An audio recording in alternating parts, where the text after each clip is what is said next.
Okay guys and girls, it's time to learn about variables. First, we'll create a new file, new JavaScript file. We will name this 01 variables and .js. And let's go back into HTML. And now let's comment out the first script source with app.js. And let's replace it with another script source. Now we're going to target the 01 variables.js. Okay, so we are now in this one. As you can see up here, nothing that is from the app.js is longer working because we are now only targeting this JavaScript. So what is a variable? By definition, a variable is a name reference to a value. So nothing more, nothing less, it's just a named reference to a value. And it is the way an unpredictable value can be accessed through a predetermined name. We are going to learn about 3 ways of declaring variables. There are actually only 3 ways. The first one we'll use in this instance, and I'm just going to show it to you, but we're not going to use it throughout our course because it's, well, kind of obsolete, and there's also a problem with it. So there are 3 ways. First one will be var, then let, and then const. Now const is different from let and var because const actually defines a constant and not a variable. So let's learn about var. Let's first of all declare a variable. So var, let's call it name, and let's assign it a value of a string Norbert. Let's close it up, hit save, and nothing happens. Now we need to access this variable. The first example will be by console logging it, and let's just console log the name that we declared for the variable name, and now you can see the console spits out the string of Norbert. Now var exists in JavaScript from the beginning, and var is a variable type that can be redeclared and updated. And this is actually the problem with var.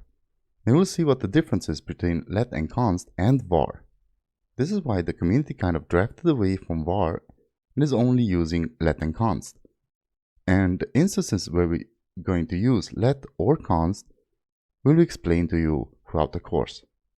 Another interesting thing with var is that it's globally scoped.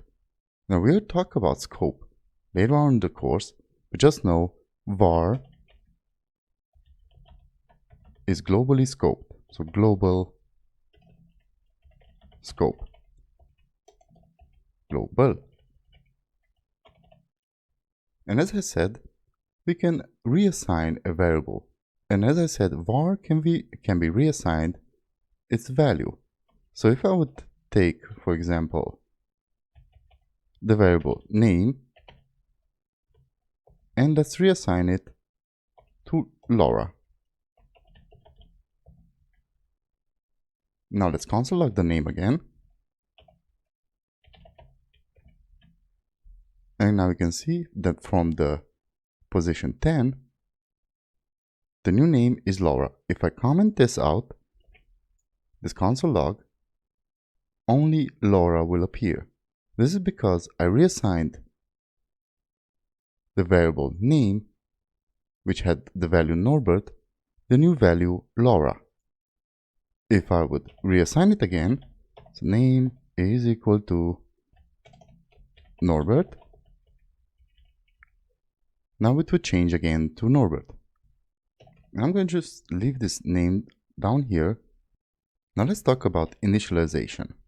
So let's type in here comment, initializing a variable. By initializing a variable, we can create a variable without assigning it a value. So if I would just type in here var, and I'm just going to give it the name of initializer. Initializer.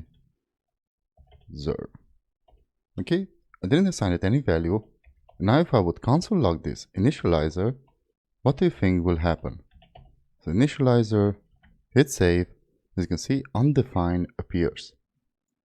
Undefined doesn't mean that the variable doesn't exist. it just means it is not defined. So the variable does exist, but it's not defined. Now let's talk about hoisting. So let me actually, above the console log, type in here comment hoisting.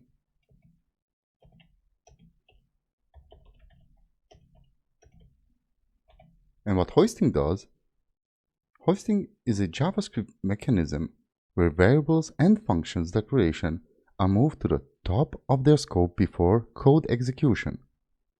What this means is that if we do this, so let me just grab onto the initializer variable, and now let's assign it a value of, let's say, hello.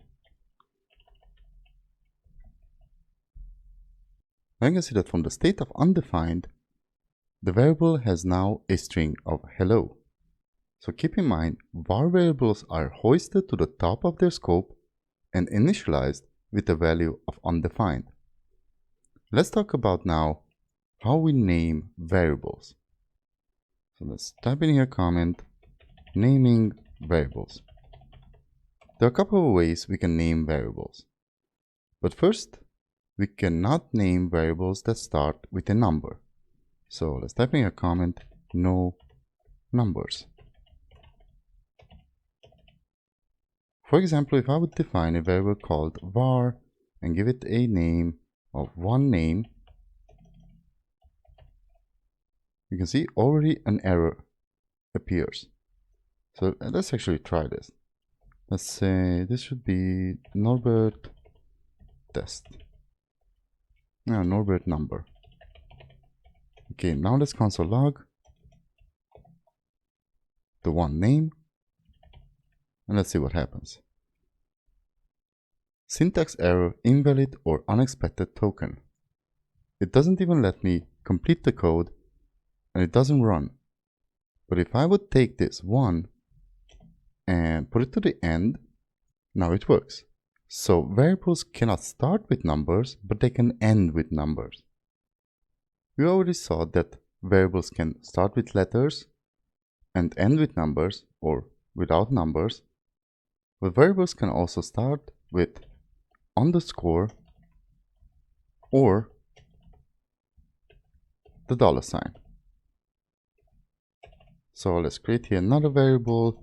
It's called var underscore name. I'm going to just type in here Norbert. Let's console log this underscore name. Let's hit save. This is working. Let me just copy this and let me change it to, let's say it starts with the $sign. I'm going to console log this. Okay, so this is also working. So we can start them with underscore or with the $sign. For example, if we have multiple word variables, so let's just type in here another comment, multi-word variables. And let's declare a variable with var first name, let's say Norbert, and var last name, and let's say Meinhardt. Let's assign it the value Meinhardt. Now let's console log the first name variable. Let's see what happens. So we got Norbert again. And if I would console log the last name, let's just change this. Instead of first name, let's console log last name. Then we have Meinhardt. Now this right here is called a camel case. So let's type in here comment camel case.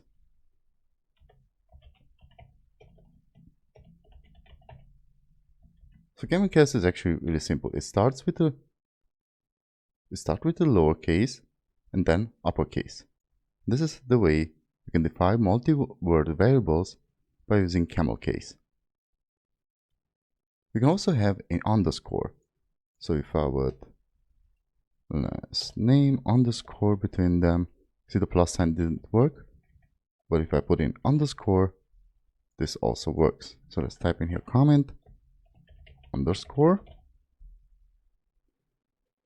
Then we have Pascal case.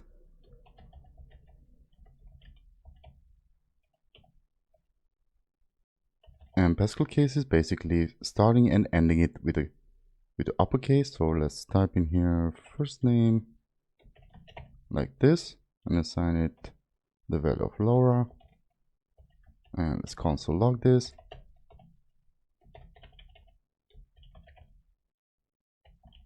Okay, so this also works. And we can also start them with capital case. So let's just type in here name and Arabella. Okay, let's console log this one. This also works.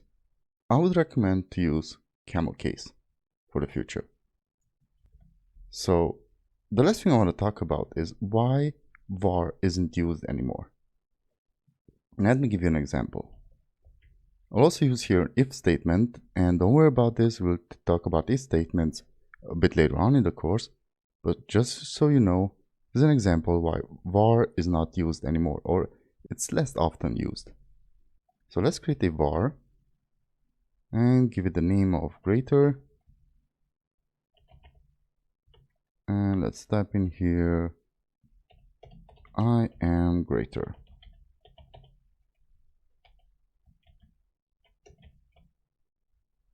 Okay, now let's create another one with var number, and let's give it, let's just say the value, the number 4. Now let's take this var of number, let's redefine it to 2, and now let's create an if statement. So if number, and I'm going to use an equality operator, is greater than 3, then var greater, let's call our variable greater, is equal to I am not greater.